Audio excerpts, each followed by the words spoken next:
நண்பர்களே, இப்போ நம்ம பார்க்க போகிற டாபிக் வந்து சுவாச மண்டல கோளாறுகள் அப்படிங்கிறோம்.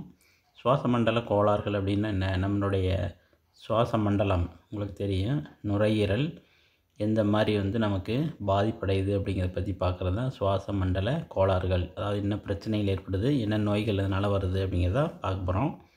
அது காரணம் வந்து பார்த்திங்கன்னா, நம்மளுடைய சுவாச மண்டலம் வந்து பாதிப்படைகிறதுக்கு முக்கியமான காரணம் சுற்றுச்சூழல் மாசடைவது தான் மெயின் காரணம்.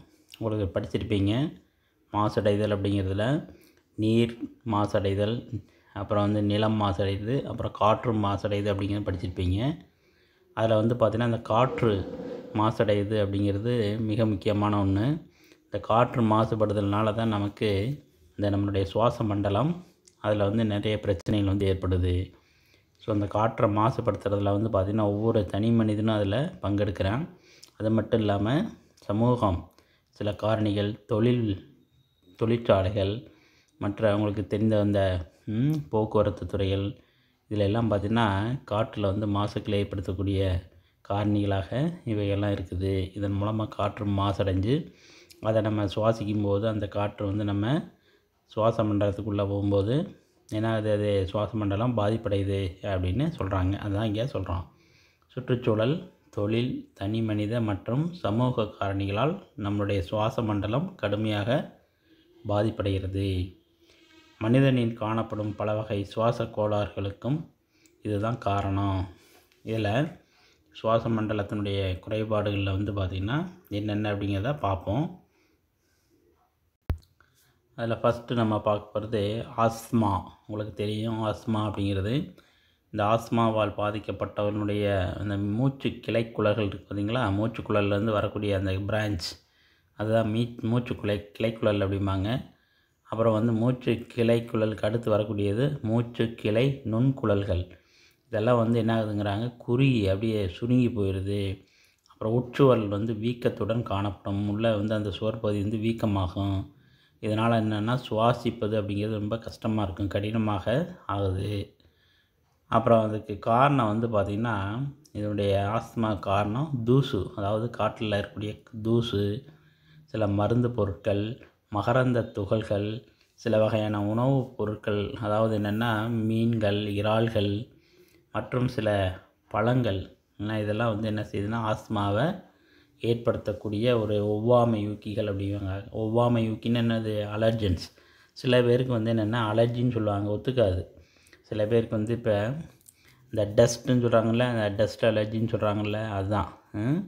அந்த காட்டில் இருக்கக்கூடிய அந்த டஸ்ட்டு வந்து சுவாசிக்கும் போது உள்ளே போகிறப்ப நுரையீரலில் வந்து பாதித்து ஆஸ்மா வந்து வர்றதுக்கு காரணம் அதுதான் காரணம்.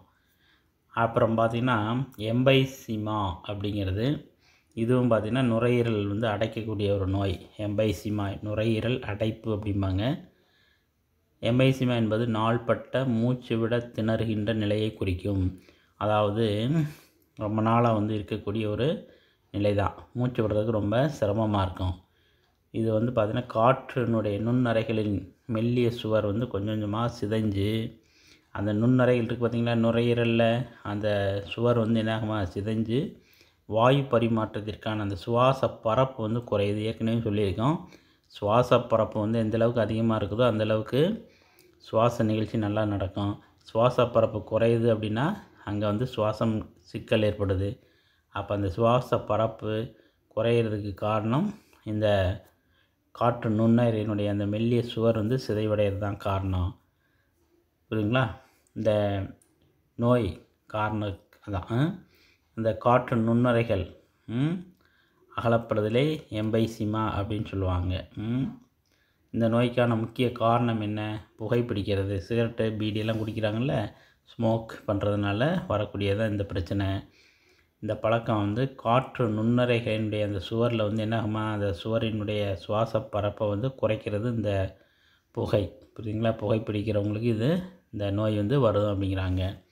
அப்புறம் மார்பு சளி நோய் அப்படிங்கிறது மூச்சுக்குழாயினை நுரையீரலுடன் இணைக்கக்கூடிய அந்த மூச்சு கிளைக்குழல்கள் புகை மாசுபாடு மற்றும் புகைப்பிடிக்கும் பழக்கம் ஆகியவற்றினால் வீக்கமடைகிறது அந்த மூச்சு கிளைக்குழல்கள். சரிங்களா?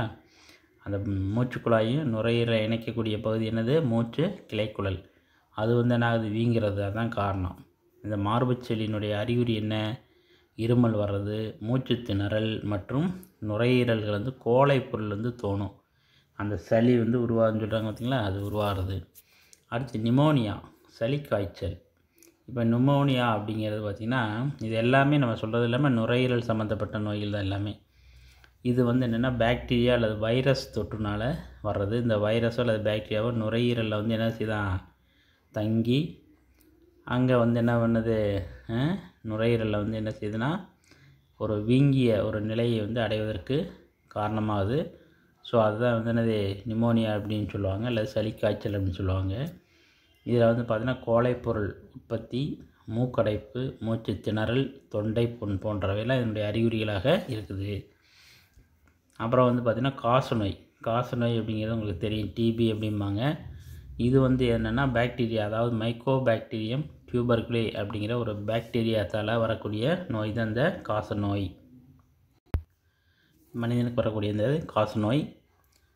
இந்த நோயினுடைய தொற்று இருக்குது பார்த்திங்களா, இது நுரையீரல் மற்றும் எலும்புகளை வந்து பாதிக்குது. மெயினாக வந்து நுரையீரல் மற்றும் எலும்புகளை பாதிக்குது. இந்த பாக்டீரியா வந்து தாக்குது. மார்பறைக்கும் நுரையீரல்களுக்கும் இடையே வந்து திரவம் சேர்றது இதனால தான். நம்முடைய மார்பறை நுரையீரல், ஏன்னா மார்பறைக்குள்ளே தான் நுரையீரல் இருக்குது. ஸோ அதுக்கு இடையில் இருக்கக்கூடிய இடைவெளியில் வந்து திரவம் வந்து சேர்ந்துருது அப்படிங்கிறாங்க. இது வந்து ஒரு முக்கியமான பாதிப்பாக சொல்கிறாங்க. அடுத்து தொழில் சார்ந்த சுவாச குறைபாடுகள். அவங்க வேலை செய்யக்கூடிய தொழிலை பொறுத்து என்னென்ன பிரச்சனைகள் வருது அப்படிங்கிறத கொடுத்துருக்காங்க. தொழில் சார்ந்த சுவாச குறைபாடுகள் என்ன? அதாவது ஒருவர் பணிபுரியும் பணியிடத்திற்கு ஏற்ப தொழில் சார்ந்த சுவாச கோளாறுகள் ஏற்படுது அப்படிங்கிறாங்க. இப்போ வந்து கல் அரைத்தல், இப்போ வந்து என்ன பண்ணுறாங்கன்னா இந்த குவாரின்னு சொல்லுவாங்க, அதாவது இந்த ஆட்டுக்கல் இதெல்லாம் தயார் பண்ணுறாங்களா, அம்மிக்கல், இந்த மாதிரி கல் சிலைகள் இதெல்லாம் இது பண்ணுறாங்கள, அங்கே வந்து கல் வந்து அரைப்பாங்க. அந்த கல் அரைத்தல் அல்லது கல் உடைக்கிறது. அதேமாதிரி இந்த கட்டுமான தளங்கள், பில்டிங்கெல்லாம் கட்டுறாங்கள அந்த இடம்.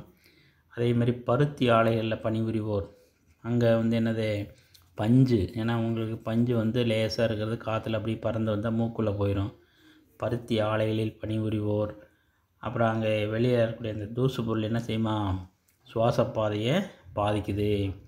நீண்ட நாட்கள் வந்து இந்த பொருட்களில் சுவாசிக்கும்போது நுரையீரல் வந்து வீக்கம் ஏற்பட்டு உள்ளே வந்து நாரிலை கட்டி அப்படிங்கிறது தோன்றுதான். புரியுங்களா? சரி, இந்த நோயினுடைய நுரையீரல் வந்து மிகவும் கடுமையாக சேதப்படுத்தும் அப்படிங்கிறாங்க. இந்த நோய் வந்து நுரையீரல்களை கடுமையாக சேதப்படுத்துது. அதேமாரி மணல் அரைத்தல் மற்றும் கல்நார் நிறுவனங்கள், அதாவது கல்நார்னா ஹாலோ பிளாக் சொல்கிறாங்க பார்த்திங்களா. ஸோ இந்த மாதிரி இடத்துல வேலை செய்யக்கூடியவங்களுக்கு அந்த சிலிக்கா அப்படிங்கிற அந்த சிலிக்கா வந்து என்ன செய்யுது, தொடர்ந்து சுவாசிப்பதால் சிலிக்கோசிஸ் அப்படிங்கிறது. அதேமாரி ஆஸ்பெஸ்டாசிஸ், அந்த ஆஸ்பெஸ்டாஸ் சொல்கிறாங்க பார்த்திங்களா, நம்ம மேலே ஷீட்டு போகிறாங்களே, ஸோ அந்த தொழிற்சாலையில் வேலை புரியவங்களுக்கு அந்த துகள்களை வந்து என்ன ஆகுது, நம்ம சுவாசிக்கும்போது மூக்கு வழியாக போய் நோய்களை உண்டாக்குது. தொழிற்சாலையில் வந்து பணிபுரிவர்கள் இந்த நோயை தடுக்கிறதுக்கு சில என்ன செய்வாங்க, பாதுகாப்பு முகத்திரைகள். இப்போ வந்து நம்ம மாஸ்க்கு போடுறோம் பார்த்திங்களா, கொரோனா நோயை வந்து நம்ம தடுக்கணும், பரவாமல் இருக்கணும்னா மாஸ்க்கு போடுற மாதிரி முகத்திரைகளை வந்து இவங்களாம் அணிஞ்சிக்கிட்டாங்கன்னா அவங்களுக்கு சுவாச பாதை நோய்கள் வந்து வராமல் தடுக்கலாம் அப்படின்னு சொல்கிறாங்க. சரிங்களா? சரி, இப்போ அந்த பாக்ஸ் உங்களுக்கு தெரியுமா, என்ன சொல்கிறாங்க, ஒவ்வாமை ஏற்பட காரணம் ஒவ்வாமை யூக்கிகள். அதாவது நமக்கு அலர்ஜி, சில பேருக்கு ஒவ்வொன்றும் அலர்ஜி இருக்கும், புரியுங்களா, ஒவ்வொன்றும் வேறுபடும், ஒவ்வொருத்தருக்கும் வேறுபடும். அது வந்து பார்த்திங்கன்னா ஒரு மாசு நிறைந்த பகுதிக்குள் நுழைந்தவுடன், டஸ்ட்டாக இருக்கிற ஏரியாக்குள்ளே ஒரு வீடு, ஒரு பில்டிங், பழைய பில்டிங்கு இல்லை டஸ்ட்டாக இருக்குன்னா உள்ளே நுழைஞ்சுன்னா என்ன ஆகும், தும்மல் இருமல்லாம் மாறி மாறி வரும், புரியுதுங்களா. அதுக்கு என்ன காரணம்னா நம்முடைய சுவாச பாதையில் வந்து பாதிப்பு ஏற்பட்ட சில நிமிடங்களுக்குள் அந்த ஒவ்வாமைக்கு எதிராக நம்ம உடல் வந்து செயல்படுறது, டஸ்ட்டை வந்து வெளியேற்றுறதுக்கு செயல்படுறது தான் அது, புரியுதா. வீக்கத்தை ஒவ்வாமையூக்கிகள் சில நேரத்தில் தூண்டி விடுகிறது. ஆஸ்மா சாதாரணமாக வெளிப்படக்கூடிய ஒரு ஒவ்வாமையாக சொல்கிறாங்க. சரிங்களா? சரி, இப்போ அடுத்து நம்ம பார்க்க போகிறது அந்த சுவாச கோளாறுகளில் வந்து புகைப்பிடித்தலால் ஏற்படக்கூடிய தீய விளைவுகள். இதெல்லாம் உங்களுக்கு ஜென்ரலாக தெரிஞ்சிக்கக்கூடிய ஒரு விஷயம், தெரிஞ்ச ஒரு விஷயந்தான். புகைப்பிடிப்பதனால் வரக்கூடிய விளைவுகள். இன்றைய இளைஞர்கள் ஆர்வக் கோளாறினால் சாகசங்கள் செய்வதாய் நினைத்து விளையாட்டுத்தனமாக புகைப்பிடிக்க தொடங்கி இறுதியில் மீள முடியாத போதைக்கு அடிமையாகி விடுகின்றனர். இளைஞர்கள்லாம் பார்த்திங்கன்னா சினிமா இதிலெல்லாம் பார்த்துட்டு சிகரெட்டு குடித்தா அது ஒரு ஹீரோ அப்படின்னு ஒரு ஹீரோயிசம் மாதிரி அந்த புகை பிடிக்கிறது, சிகரெட்டை பிடிக்கிறது. ஸோ அதை விளையாட்டை பிடிச்சா என்னாக கடைசியாக அதுக்கு அடிமையாகி நம்ம சுவாச மண்டலம் பாதிப்படையுது. அதில் 80% நுரையீரல் புற்றுநோய். அது காரணம் என்னென்னா புகைப்பிடித்தல் தான். சிகரெட்டு குடிக்கிறவங்க, பீடி குடிக்கிறாங்க பார்த்தியா, புகைப்பிடிக்கிறவங்களுக்கு 80% நுரையீரல் கேன்சர் வர்றதுக்கு அதுதான் காரணம் அப்படின்னு ஆராய்ச்சியில் சொல்லியிருக்காங்க. அதேமாதிரி புகையிலை, அதை எரிப்பதால் உருவாகக்கூடிய புகையை உள்ளிழுப்பது புகைத்தல் எனப்படும். அதாவது அந்த புகை அந்த என்னாகுது, புகையில அதாவது சிகரெட்டு பீடியில் என்ன இருக்குது, உள்ள புகையிலை தூள் தானே, அது தீயில் நெருப்பில் எரியிறப்ப என்ன ஆகுது, அது மூலமாக உண்டாகக்கூடிய புகை என்ன பண்ணுறோம், நம்ம உள்ளே இழுக்கிறோம். அதானே சிகரெட்டு பிடிக்கிறவங்க பண்ணுறாங்க. ஸோ அதனால் அந்த வெளியேறக்கூடிய அந்த புகையில் பார்த்திங்கன்னா தீங்கு தரக்கூடிய வேதிப்பொருட்கள் நிறைய இருக்குதாம். அந்த புகையில் இருக்கக்கூடிய தீங்கு தரக்கூடிய பொருட்கள் என்னென்ன, நிக்கோட்டின், தார், கார்பன் மோனாக்சைடு, அமோனியா, கந்தக டை ஆக்சைடு மற்றும் மிகச்சிறிய அளவில் இருக்கக்கூடிய ஆர்சனிக், இதெல்லாம் அந்த புகையில் அடங்கியிருக்குது. இதெல்லாம் எரிக்கும்போது வெளியேறும். அது என்ன, நம்ம புகையை உள்ளே இழுக்கிறப்ப நுரையீரலை போய் சேருது. இப்போ கார்பன் மோனாக்சைடு, நிக்கோட்டின் இதெல்லாம் என்ன பண்ணுதா, இரத்த குழாய்களை மிக கடுமையாக சேதப்படுத்துது அப்படின்னு சொல்கிறாங்க. புகையிலையில் தார் நச்சுப்பொருள், இது என்ன செய்யும், வாயு பரிமாற்றத்தை பாதிக்குது. நிக்கோட்டின் என்ன செய்யுதுன்னா புகைப்பிடித்தலை தூண்டக்கூடிய ஒரு போதைப்பொருள். நிக்கோட்டின்ங்கிறது அது ஒரு தூண்டி விடக்கூடியது. அந்த நிக்கோட்டின் அதாவது என்னென்னா அந்த புகை பிடிக்கிறப்ப அவங்களுக்கு என்னென்னா ஒரு சுறுசுறுப்பு, அந்த மாதிரி ஒரு ஒரு மாயமான என்ன சொல்லுவாங்க, ஒரு போலியான ஒரு உணர்வு சொல்லுவாங்க பார்த்திங்களா. சில பேருக்கு டீ குடித்தா தான் அந்த டயத்துக்கு டீ குடிக்கணும் அப்படின்னு ஒரு இருக்குல்ல பழக்கம். அதே மாதிரி இந்த நிக்கோட்டின் என்ன பண்ணோம்னா ஒரு சுறுசுறுப்பை உண்டாக்குது அப்படின்னு நினச்சிட்டு அந்த புகையை பிடிக்கிறாங்க அப்படிங்கிறாங்க. இதய துடிப்பு அதிகரிக்கும்.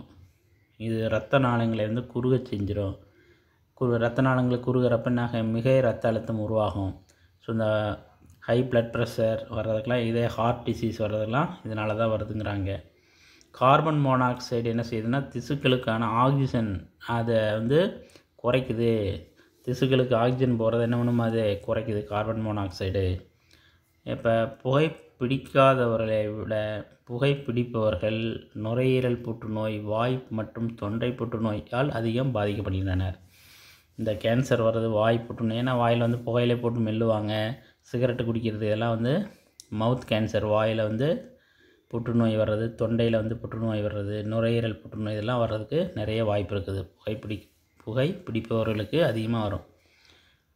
மேலும் புகைப்பிடித்தலால் அது மட்டும் இல்லாமல் உள்ளே இருக்கக்கூடிய வயிறு, கணையம், சிறுநீர்ப்பை இதெல்லாமே கேன்சர் வருது அப்படிங்கிறாங்க.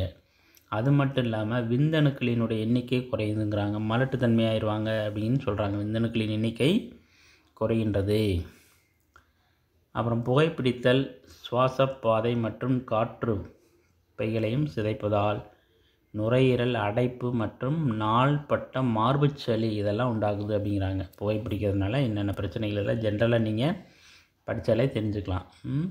அப்போ இந்த நுரையீரல் அடைப்பு, நாள்பட்ட மார்புச்சளி இந்த நோய்கள் ஆஸ்மாவோட இணைஞ்சு என்னவா மாறுதா, முற்றிய நுரையீரல் பாதை அடைப்பு நோய் அப்படிங்கிறது உருவாக்குதான். புரியுதுங்களா? முற்றிய பாதை அடைப்பு நோய் இது 2 நோய்கள் சேர்ந்தது. என்னென்ன நோய்கள்? நுரையீரல் அடைப்பு மற்றும் நாள்பட்ட மார்புச்சளி. இந்த 2 சேர்ந்து தான் நமக்கு வரக்கூடியது என்னது, முற்றிய நுரையீரல் பாதை அடைப்பு நோய் அப்படின்னு சொல்லுவாங்க. இது 2 மார்க் 3 மார்க்கில் கேட்பாங்க. குரோனிக் ஆப்ஸ்ட்ரக்டிவ் லங்ஸ் அப்படின்னு சொல்லுவாங்க. சரிங்களா? சரி, இப்போ ஒருவர் என்ன ஆகிறாங்க, இந்த பாதிப்பில் புகைப்பிடித்தலால் ஒருவர் புகைப்பிடிக்கும்போது வெளியேறும் 85% புகை அவரே என்ன பண்ணுறாரு, உள்ளே இழுக்கிறார். அவர் இழுக்கிறதோட பக்கத்தில் இருக்கிறாங்க பார்த்திங்களா, அவருக்கு அருகில் இருப்பவர்கள் இந்த புகையை மறுபடியும் என்ன செய்கிறாங்க, மறைமுகமாக உள்ளே சுவாசிக்கிற மாதிரி ஆகுது. ஸோ அவர்களும் என்ன பண்ணுறாங்க, இதனால் பாதிக்கப்படுறாங்க. அப்போ புகைப்பிடிக்கிறவங்க மட்டும் பாதிக்கலை, புகைப்பிடிக்கிறவங்க பக்கத்தில் இருக்கிறவங்களும் என்ன பண்ணுறாங்க, அதனால் பாதிப்படைகிறாங்க அப்படின்னு சொல்கிறது.